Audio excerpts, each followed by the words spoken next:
Welcome to அன்னம் சமையலறை.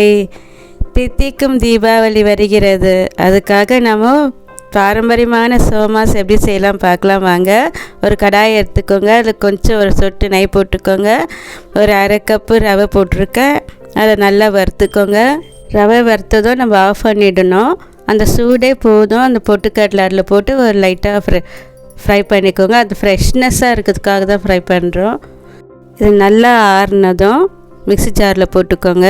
1/4 cup கொப்பரை தேங்காய் போட்டுக்கோங்க. ஒரு 1/2 டீஸ்பூன் ஏலக்காய் பவுட்ரு போட்டுக்கோங்க. அப்படி ஏலக்காய் பவுட்ரு இல்லைன்னா ஒரு 4 ஏலக்காய் போட்டு அதுலேயே அப்படியே கிரைண்ட் பண்ணிவிடுங்க. இந்த மாதிரி பவுட்ராக பண்ணிவிடுங்க. எல்லாம் 1/2 கப்பு அதையும் மிக்சியில் போட்டு பொடி பண்ணிவிடுங்க. இந்த மாதிரி பவுட்ராக வந்துடும் மிக்சியில். அப்புறம் அந்த பவுடரில் போட்டு இந்த வெல்லத்தை அந்த பவுடரில் போட்டு நல்லா கலந்து விட்டுக்கோங்க. நல்லா ஒன்றா மிக்ஸ் ஆகிடும். பிறகு ஒரு கிண்ணம் எடுத்துக்கோங்க. இந்த கிண்ணத்தில் 1 கப்பு மைதா போட்டுக்கோங்க. 1 ஸ்பூன் ரவை போட்டுக்கோங்க. கொஞ்சம் உப்பு போட்டுக்கோங்க. நல்லா கலந்து விட்டுக்கோங்க. பிறகு தண்ணி, அந்த மாவுக்கு தகுந்த மாதிரி நல்லா தண்ணி, பூரி மாவு மாதிரி பிசைஞ்சக்கூடாது, கொஞ்சம் கெட்டியாக பிசைஞ்சிக்கோங்க.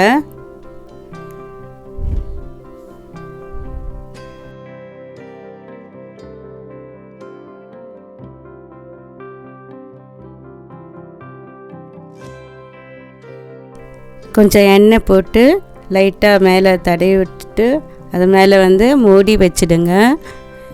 மூடி வச்சு கொஞ்ச நேரம் ஒரு 10 மினிட்ஸ் ஒரு 1/2 hour மூடி வைக்கிறோம் இல்லையா. மூடி வச்ச பிறகு பாருங்கள், இது இவ்வளோ சாஃப்டாக இருக்குது பாருங்கள். இந்த மாதிரி நல்லா பிசைஞ்சு விட்டு நல்லா குத்தி விட்டு நல்லா அழுத்தி பிசைஞ்சோம்னா நல்லா வந்துடும். பாருங்கள், மாவு எவ்வளோ நல்லா சாஃப்டாக இருக்குது. இதை நம்ம உருண்டைகளாக பண்ணி வச்சுட்டு நம்ம பூரி மனையில் நம்ம பூரிகளாக தட்டிக்கணும். பூரி மாதிரி பண்ணிக்கோங்க. அது கொஞ்சம் மெலிசாக பண்ணிக்கோங்க. பூரி கொஞ்சம் திக்காக பண்ணுவோம் சோமாஸ் இல்லைங்களா, அதனால் கொஞ்சம் மெலிசாக போட்டுக்கோங்க. மாவை தொட்டு மெதுவாக செய்யுங்க. நல்லா திரட்டி ஆன பிறகு அதுக்கு மேலே நம்ம செஞ்சுருக்க பூரணம் அதை நடுவில் வைங்க. அடுத்ததாக பூர்ணம் வச்ச பிறகு அந்த மாவில் 1/2 ரவுண்டு நான் கிண்ணத்தில் தண்ணி வச்சு அந்த தண்ணியை சும்மா லைட்டாக அப்படி தொட்டு தடவி வச்சுக்கணும். அந்த மாதிரி நான் தடவி விட்டுருக்கேன் பாருங்கள். இந்த வீடியோவில் நான் தடவி விட்டுருக்க மாதிரி தண்ணி தான் தடவி விட்டுருக்கேன். அந்த தண்ணியை தொட்டு தடவி விட்டுருங்க.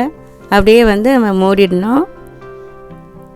மூடி அதை நல்லா நம்ம ப்ரெஸ் பண்ணி விட்டுடணும். அது நல்லா பிடிச்சிக்கும்.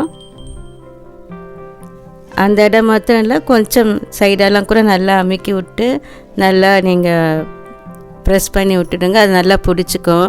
அதுக்கு பிறகு நம்ம சோமாஸ் அந்த இது வச்சுருக்கோம் பாருங்கள், இந்த சோமாஸ் கட்டர். அந்த சோமாஸ் கட்டரில் நம்ம அது மாதிரி சோமாஸ் மாதிரி ரவுண்டாக இந்த ஷேப்புக்கு நம்ம கட் பண்ணி அப்படியே எடுத்து வச்சிடணும் ஒரு பிளேட்டில். நான் இன்னொன்றும் காட்டியிருக்கேன் பாருங்கள். நான் சர்க்கரை போடாமல் வெல்லம் போட்டு செஞ்சுருக்கேன். எல்லாருமே சாப்பிடலாம். சுகர் பேஷண்ட் இருக்கவங்க கூட சாப்பிடலாம். எல்லா சோமாஸும் நான் பண்ணிட்டேன்.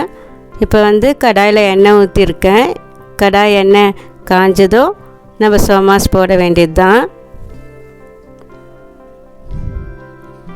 எண்ணெய் காஞ்சிடுச்சு. ஒன்றா சோமாஸ் போட்டுட்ருக்கேன் பாருங்கள். எல்லாம் நல்லா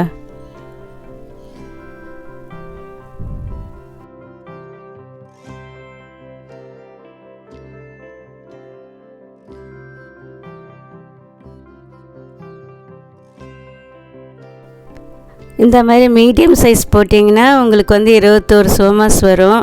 நீங்கள் ரொம்ப பெருசாக போடணுன்னிங்கன்னா ஒரு 15 சோமாஸ் வருங்க. உங்களுக்கு ஃபேமிலிக்கு எப்படியோ அந்த மாதிரி நீங்கள் மாவு போட்டு அளவு பண்ணி செஞ்சுக்கோங்க. இந்த தித்திக்கும் தீபாவளியை ஃபேமிலியோடு எல்லோரும் குடும்பத்தோடு கொண்டாடுங்க. பாருங்கள், அது போட்டதும் சப்பையாக போட்டோம். நல்லா அந்த எண்ணெயில் உள்ளே போனதும் அது மேலே அப்படியே நம்ம பூரி உப்புற மாதிரி உப்பிட்டு மேலே வருது பாருங்கள். இந்த மாதிரி தான் வரும். நீங்கள் இந்த மாதிரி திருப்பி போட்டுகிட்டே இருந்தீங்கன்னா கோல்டன் ப்ரௌன் கலர் வந்துடும்.